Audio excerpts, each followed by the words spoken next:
दोस्तों, हमारा सूरज इस यूनिवर्स के अनंत तारों में से एक है और इसका परिवार यानी कि हमारा सोलर सिस्टम अपने आप में ढेर सारे रहस्य छिपाए हुए हैं। अगर बात करें प्लैनेट एक्स या प्लैनेट वल्कन की या फिर किसी मिनी ब्लैक होल की, तो इस तरह के हाइपोथेटिकल ऑब्जेक्ट्स के बारे में तो मैं आपको अपनी पिछली वीडियोस में बता चुका हूं।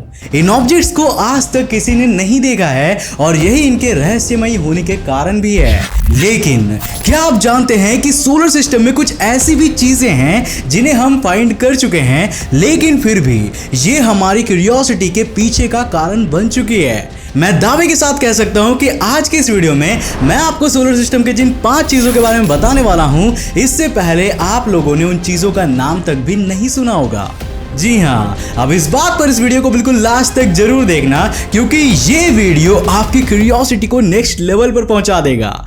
तो हेलो गाइस, मैं हूं कौशिक और चलिए शुरू करते हैं आज के इस नए एपिसोड को। दोस्तों, हमारी धरती का मून हमसे करीब 3,84,400 किलोमीटर दूर है। स्पेस में दो एस्ट्रोनॉमिकल ऑब्जेक्ट्स के बीच कुछ हजार या फिर कुछ लाख किलोमीटर्स की डिस्टेंस होना तो बहुत ही आम बात मानी जाती है। लेकिन क्या आप बिलीव करोगे कि सोलर सिस्टम में दो ऐसे भी मून्स है जो एक दूसरे से सिर्फ 50 किलोमीटर्स की डिस्टेंस पर ही स्थित है? जी हाँ, ये है सैटर्न यानी कि हमारे शनि ग्रह के दो इनर मून्स, जेनस और एपिमीथियस। इन दोनों के बीच में सिर्फ 50 किलोमीटर्स का अंतर है और ये दोनों बिल्कुल एक ही ऑर्बिट में रिवॉल्व होते हुए दिखाई देते हैं।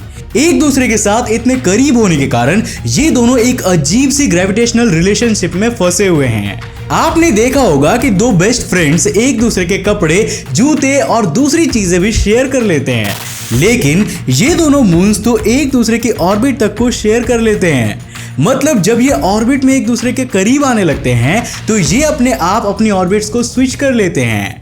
1966 में जेनस की डिस्कवरी के बाद वैज्ञानिक इस बात पर हैरान थे कि आखिर ये चांद बार बार अपनी ऑर्बिट को क्यों बदल रहा है और हर बार धरती से देखने पर हमें ये अलग अलग क्यों दिखता है। 1978 में वैज्ञानिकों ने यह मान लिया कि वहां पर एक नहीं बल्कि 2 मून्स है और यही बात 1980 में उस समय भी प्रूव हो गई जब वॉयेजर 1 स्पेसक्राफ्ट वहां से गुजरा था।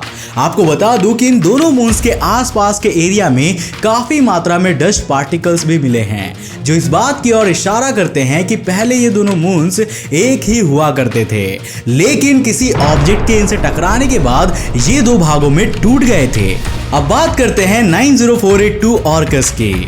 इसे 17 फरवरी 2004 को माइक ब्राउन और उनकी टीम ने खोजा था। ये एक ट्रांस नेपच्यूनियन ऑब्जेक्ट यानी कि TNO है और 910 किलोमीटर के डायमीटर के कारण ऐसा माना जा रहा है कि फ्यूचर में इसे एक ड्वार्फ प्लैनेट मान लिया जाएगा। ऑर्कस के बारे में सबसे इंटरेस्टिंग बात यह है कि इसे एंटी प्लूटो कहा जाता है।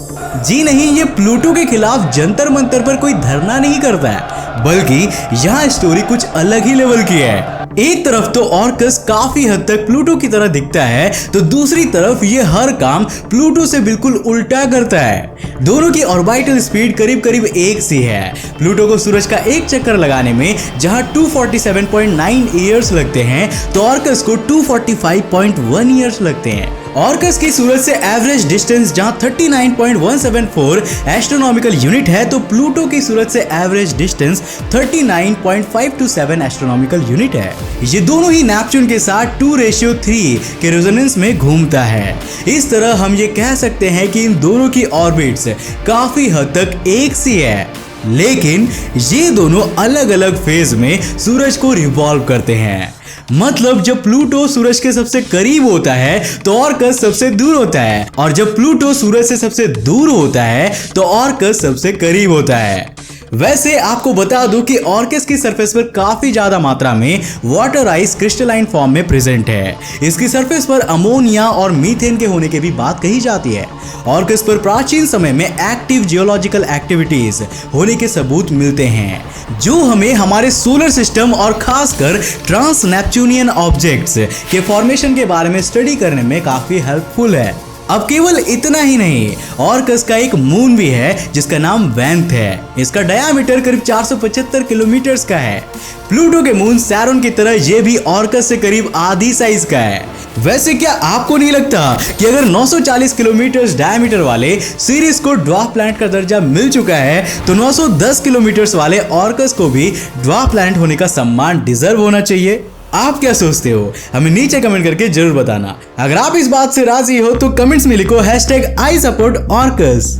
दोस्तों, आपने साल 2007 में आई मूवी धमाल तो देखी होगी। इस मूवी में जब बॉमन, आदि मानव और जॉय 10 करोड़ रुपए को बांटने के बारे में बात कर रहे होते हैं तो ये सब का यही सवाल होता है कि आदि और मानव को एक ही यूनिट में माना जाए या अलग अलग। आखिर वो दोनों भाई थे ना।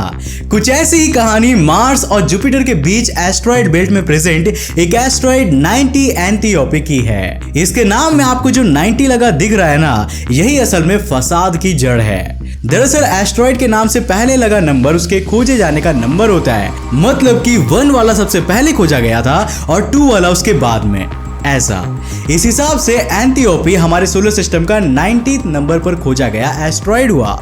लेकिन यहाँ पर थोड़ी सी कंफ्यूजन है। एंटियोपी को 1 अक्टूबर 1866 को खोजा गया था, लेकिन साल 2000 में जब हम हवाई के केक 2 ग्राउंड टेलीस्कोप से इसे ऑब्जर्व कर रहे थे तो हमें कुछ और ही सीन देखने को मिला। यहाँ पर एक नहीं बल्कि दो एस्ट्रॉइड्स थे जो एक दूसरे को ऑर्बिट कर रहे थे। इन दोनों का डायमीटर 88 और 84 किलोमीटर के लगभग है और इनके सेंटर्स के बीच की दूरी सिर्फ 171 किलोमीटर की है। मतलब 90 एंटियोपी एक डबल एस्ट्रॉइड है। तो फिर हम इन दोनों एस्ट्रॉइड्स को अलग अलग क्यों नहीं गिनते हैं? मतलब एक को 90 माना जाना चाहिए और दूसरे को 91। साइंटिफिक कम्युनिटी में ये बहस लंबे समय से चल रही है, लेकिन फिलहाल तक इन दोनों को 90th नंबर पर एक साथ ही रखा गया है। वैसे मुझे लगता है कि अगर 10 करोड़ के हिस्से किए जाए तो ये भी आदि और मानव जैसे अलग अलग हो जाएंगे। समझ रहे हो ना? अब बात करते हैं ड्रैक की। ये एक ट्रांस नेपच्यूनियन ऑब्जेक्ट है और इसका असली नाम 2008 KV42 है। इसे 31 मई 2008 को कनाडा फ्रांस इलेप्टिक प्लेन सर्वे के दौरान यूनिवर्सिटी ऑफ ब्रिटिश कोलंबिया के ब्रेट ग्लैडमैन और उनकी टीम ने फाइंड किया था। इसका नाम काउंट ड्रैकुला से इंस्पायर्ड होकर ड्रैक रखा गया है, क्योंकि जिस तरह काउंट ड्रैकुला दीवार पर चढ़ा था, मतलब नॉर्मल मोशन का उल्टा, वैसे ही ड्रैक सोलर सिस्टम के मोस्टली ऑब्जेक्ट से उल्टी डायरेक्शन में सूरज को ऑर्बिट करता है। इसकी ऑर्बिट रेट्रोग्रेड है और ये इस तरह की ऑर्बिट करने वाला पहला TNO था। हालांकि हमने इस तरह की ऑर्बिट सोलर सिस्टम के दूसरे ऑब्जेक्ट्स में भी देखी है, लेकिन ड्रैक अपने आप में थोड़ा खास है। रेट्रोग्रेड ऑर्बिट वाले ऑब्जेक्ट्स के साथ ऐसा देखा गया है कि उनकी ऑर्बिट में वो कभी ऊट क्लाउड तक पहुंच जाते हैं तो कभी सूरज के काफी करीब होते हैं, लेकिन ड्रैक हमेशा सूरज से कम 20 एस्ट्रोनॉमिकल यूनिट दूर रहता है, यानी कि हमेशा यूरेनस के ऑर्बिट के पार ही रहता है। आपको बता दूं कि हैलिस कॉमेट भी सूरज के अराउंड रेट्रोग्रेड ऑर्बिट करता है, लेकिन ये कभी सूरज के काफी करीब होता है तो कभी बेहद दूर। ऐसा माना जाता है कि ड्रैक ऊट क्लाउड और TNOs के बीच एक लिंक है। मतलब इसकी स्टडी से हम इनकी फॉर्मेशन के बारे में जान सकते हैं। वहीं कुछ लोग ये भी मानते हैं कि ड्रैक हमारे सोलर सिस्टम के साथ इवॉल्व नहीं हुआ है। हो सकता है कि ये इंटरस्टेलर स्पेस में ट्रैवल कर रहा हो और हमारे सोलर सिस्टम के करीब आने के कारण ये सूरज की ग्रेविटी से अट्रैक्ट होकर सूरज को ऑर्बिट करने लगा हो। अगर ऐसा है तो ड्रैक की ऑब्जर्वेशन ना सिर्फ आउटर सोलर सिस्टम बल्कि इंटरस्टेलर स्पेस के बारे में जानने के लिए भी हमारी काफी हेल्प करेगा। आखिर में बात करते हैं शनि ग्रह के 2 और मून्स, पैन और एटलस की। ये दोनों सैटर्न के सबसे पास वाले मून्स में गिने जाते हैं। इन दोनों के बारे में इंटरेस्टिंग बात ये है कि इन दोनों का शेप गोल नहीं है। ये दोनों बीच में एलोंगेटेड शेप के लगते हैं, यानी कि ये बीच में खिंचे हुए हैं। लेकिन आखिर इसका रीजन क्या है? मैंने आपको अपने एक पिछले वीडियो में होमिया के बारे में बताया था। ये एक ड्वार्फ प्लैनेट है और इसका शेप भी बीच में एलोंगेटेड लगता है। होमिया के ऐसे शेप का कारण है इसका फास्ट रोटेशन। ये अपने एक्सिस पर इतनी तेज घूमता है कि ये अपने इक्वेटर के अबाउट काफी लंबा हो गया है।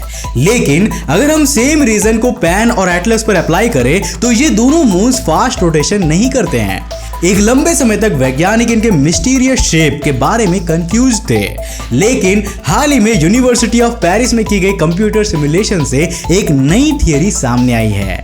इसके अनुसार इसका कारण एक्रीसेंट डिस्क हो सकता है। सैटर्न के फॉर्मेशन के बाद इसके चारों ओर बनी एक्रीसेंट डिस्क से इसके मून्स बने थे और इसी के बचे हुए पार्टिकल से इसकी रिंग्स भी बनी हैं। ऐसा माना जाता है कि इसी एक्रीसेंट डिस्क के पार्टिकल्स ने इन दोनों मून्स के आसपास भी रिंग्स बना ली थी। इनके रोटेशन के साथ इनकी ग्रेविटी से रिंग में प्रेजेंट पार्टिकल्स इनकी साइड्स पर जमा होते गए और समय के साथ साथ इनका शेप बदलता गया और आज हमें ये एलोंगेटेड शेप के नजर आते हैं। तो दोस्तों ये तो सोलर सिस्टम के 5 ऐसे ऑब्जेक्ट्स जिनके बारे में शायद ही आपने पहले सुना होगा। अब आप मुझे बताइए कि क्या आपने इससे पहले इनके बारे में कभी सुना था? नीचे कमेंट्स में बताओ और हाँ सच बताना। तो दोस्तों उम्मीद है कि आपको ये वीडियो जरूर से पसंद आया होगा। अगर आपको ये वीडियो पसंद आया तो लाइक करने के साथ साथ अपने फ्रेंड्स और फैमिली के साथ जरूर शेयर करना और हाँ लाइक जरूर करना क्योंकि ये फ्री है यार, इतने कंजूस मत बनो, लाइक करो। अगर आप नए हो इस चैनल पर तो ऐसे इंटरेस्टिंग वीडियोस के लिए इस चैनल को सब्सक्राइब करने के साथ साथ नोटिफिकेशन बेल को ऑन कर देना ताकि आप देख सको हमारे वीडियो सबसे पहले। तब तक के लिए बाय, जय हिंद।